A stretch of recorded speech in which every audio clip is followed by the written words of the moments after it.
The obvious thing is that the world is changing at its most rapid pace. In fact, it is accelerating due to technology. Okay?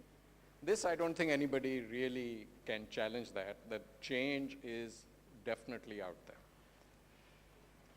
There are other aspects which people don't really focus on, which happen at a slower pace, but which are actually just, if not more, significant. The real changes that we are seeing are demographic. And believe it or not, throughout history, demographics have been the main drivers of global change. So we'll speak a little bit about that and the impact of that on social change, social impact, right? When we put all of those things together, there are some consequences, some real possibilities, which are opportunities, and some very major threats which are out there.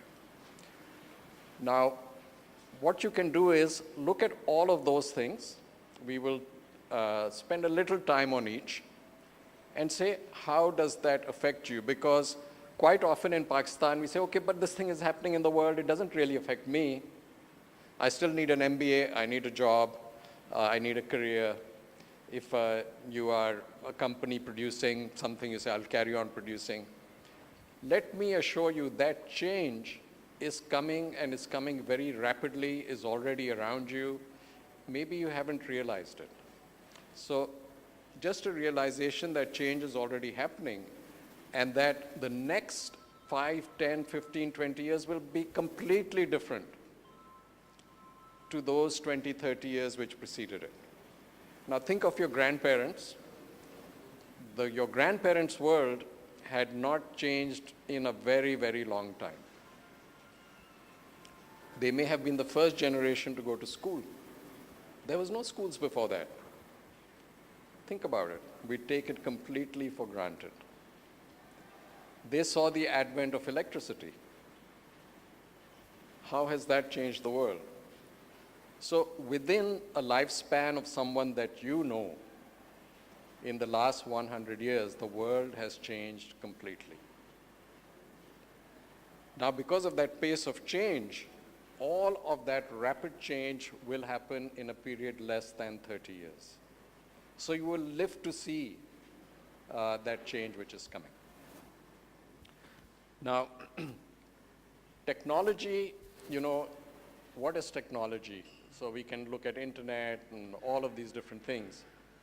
But actually, technology is driving 2 or 3 very major changes which will affect you. Let's just focus on one, automation. Automation means that many of the jobs which this education, going to school, then university, which has been mushrooming, which has enabled a lot of people now to become part of middle class, aspire to these jobs that we are talking about, will make all of those jobs redundant. 10 years ago, everyone in the US aspired to become a lawyer. Now they have a surplus of lawyers because robots can do much of the legal clerical work which was done before. So the top people are still getting the jobs, but people coming out of middle schools are unemployed. The next wave is actually more alarming for all of us in this room, which are part of the middle class, because that automation is actually going to make a lot of people redundant.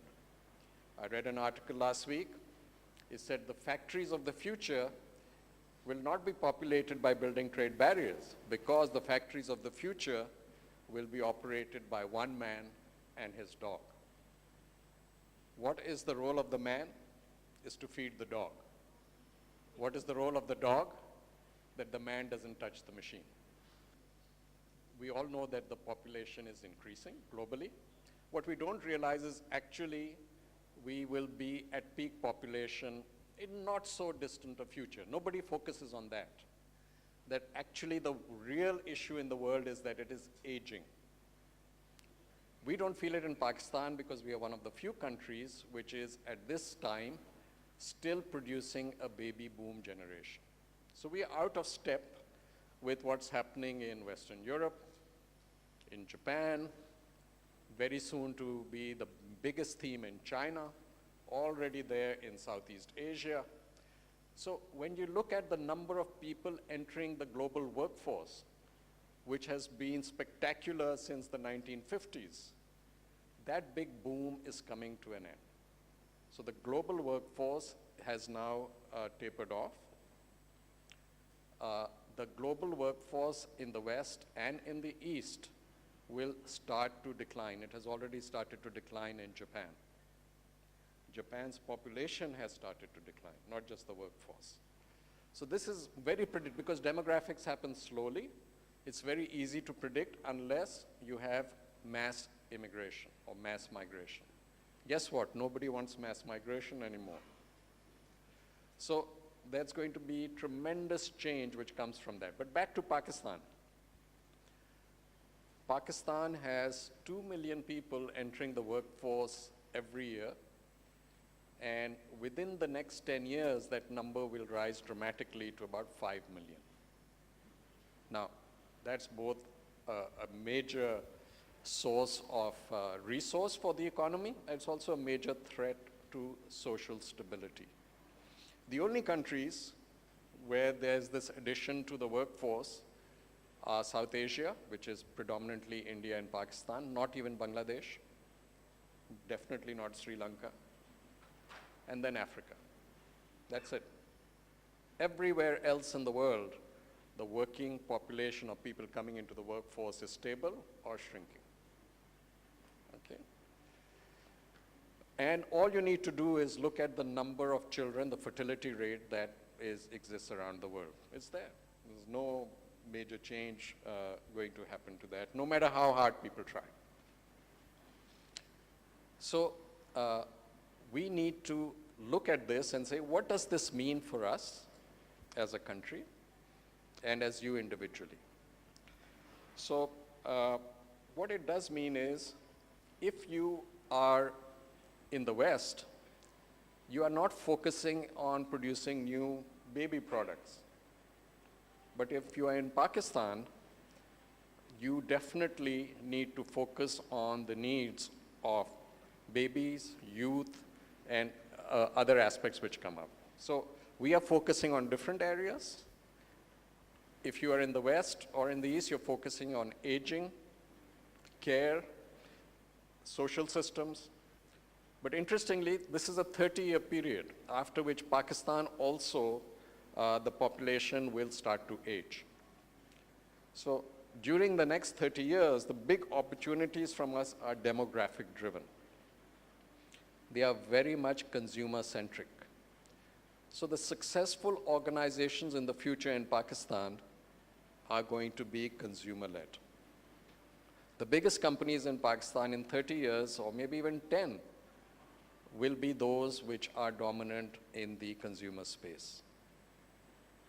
And those who get in on that will prosper, and those that don't will not. Now, you may wonder if that really happens or doesn't happen. 20 years ago, one of Pakistan's most profitable companies was PTCL. You just looked at the newspaper headlines. They have announced that they are halving their workforce. So what happened? PTCL was dominant, it was regulated, it produced huge profits. Today the profits in static non-inflationary rupee terms are less than half. So PTCL could see change coming, but could not move fast enough or capitalize on it. And they have been overtaken by the mobile and the wireless communication. Fixed line telephony and lease lines in the country and earning huge money from international calling is no longer relevant with Skype. So change came to Pakistan. Okay? And one corporate did not manage to move fast enough to be able to overcome that. The biggest change that we are seeing is actually in environment, sustainability, and the use of natural resources. So today's biggest company in Pakistan by profitability is probably OGDCL. If in the next 30 years the world moves 70% renewable, what would be its role? When I speak to my driver who comes from KPK, he has told me his entire village has moved to solar because of a lack of electricity. And it's distributed solar. They have a panel on their roof. It runs their lights and fans and one fridge, and so that's what we need. So if distributed solar can take off in that fashion, what would be the impact on fossil fuel? One very major change, let's talk about it. Karachi, why is it relevant, right? Why should you be here? If you look at 2,000 years ago, what was the center of the world in terms of economic production, where it traveled. So most of economic production happened in the East, in India, China, these were the prosperous parts of the world. And very gradually as the world progressed, that center of gravity moved westwards and northwards. Industrial Revolution. And this century, it moved very rapidly west and north, first towards Europe, and now it's somewhere out in the Atlantic up until 20 years ago, because America came up as the major economic force replacing Europe. Guess what's happened in the last 20 years? It has moved very rapidly to a point where it is now resting just north of Pakistan. So when we view ourselves, the opportunities are equal north, south, east, and west. Now, that's very important because all of us have always looked to the west because we followed this dot which was out there, the jobs, the migration patterns, whatever you looked at, the products, the people, that's where you went to. 30 years from now, that's not where you will go to. That's not where the opportunity is. If you look at Pakistan, CPEC will bring in more resources into Pakistan within a 5-year period than since its inception. Most of that money had come from the West. Most of that money is now coming from one country. What does it mean for all of us in this room? How many of us speak Mandarin? We all speak English. So that change is very much around you. Now back to Karachi.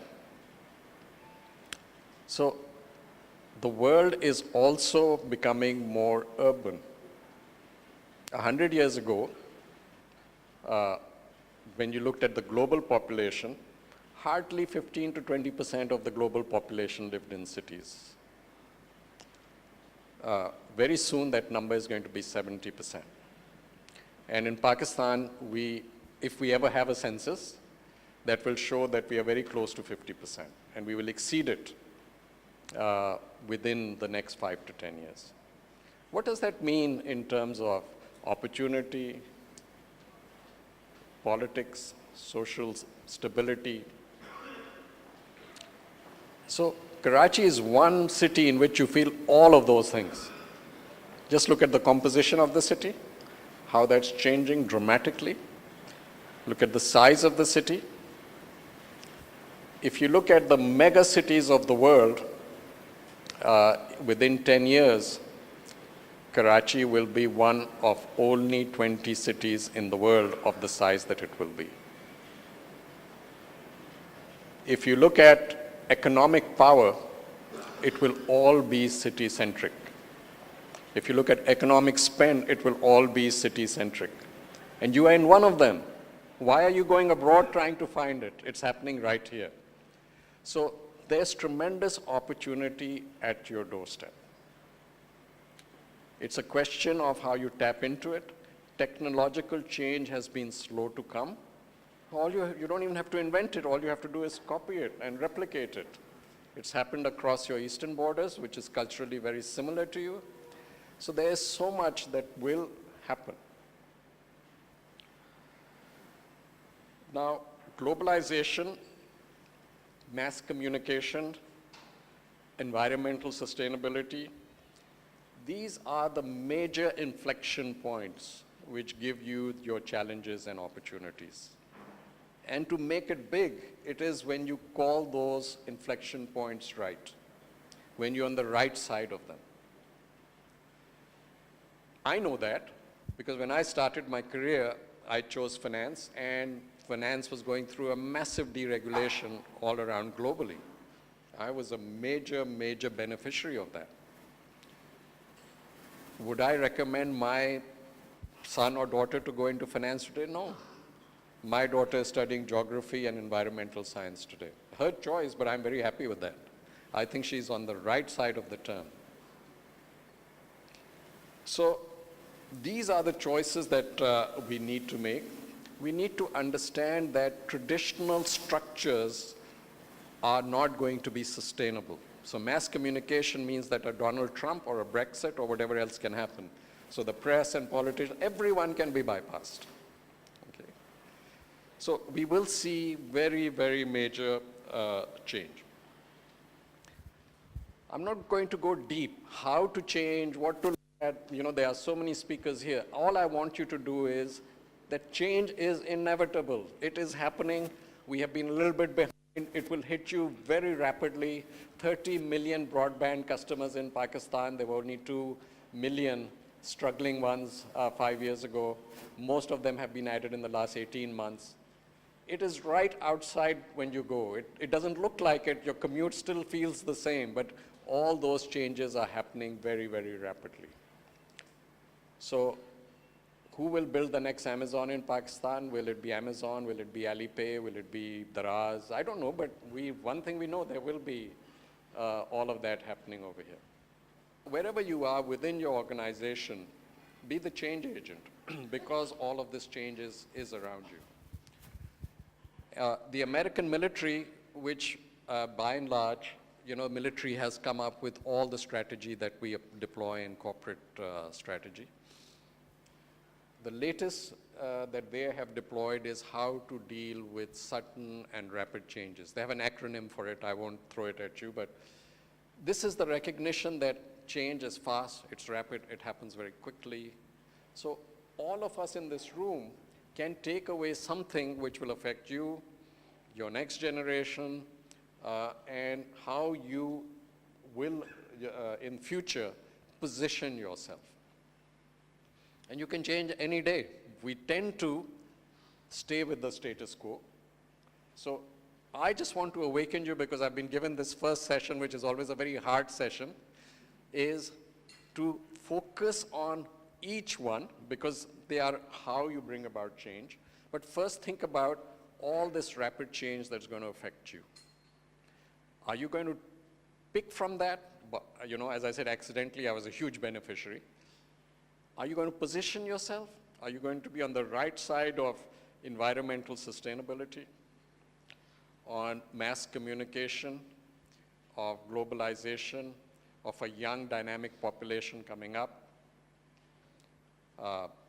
Pakistani microfinance is growing at 30% per annum, one of the fastest in the world. Again, it's right here. So all of those things are there. What I will leave you with is just a 2-minute video on change. Now, this video was made just 3 years ago, and it is already redundant, okay? It picks up certain key themes which seemed very relevant 3 to 5 years ago. Many of those are still happening, but the rate of progress has been so fast that in 3 years our thinking on that has changed. So have a look at this. I just want to reinforce that yes, change is imperative. If you adopt it, whatever it is, the blue box or the red box or whatever methodology that you employ, if you are tuned into it, you will be ahead of the curve. So thank you all. Watch this video, and we look forward to interacting in the other sessions. I just also want to take a moment to thank the organizers. Romy is a very dear friend, but that's not the reason I'm thanking him. It's because he has taken this personal initiative to bring about change in the country, to understand what innovation means. To all the guest speakers who've come from far and have continued to do so under difficult circumstances in the past. Luckily today we are in a very peaceful city. And this, I believe, is extremely important. And let's give them a round of applause for putting on this initiative as I'm helping it today.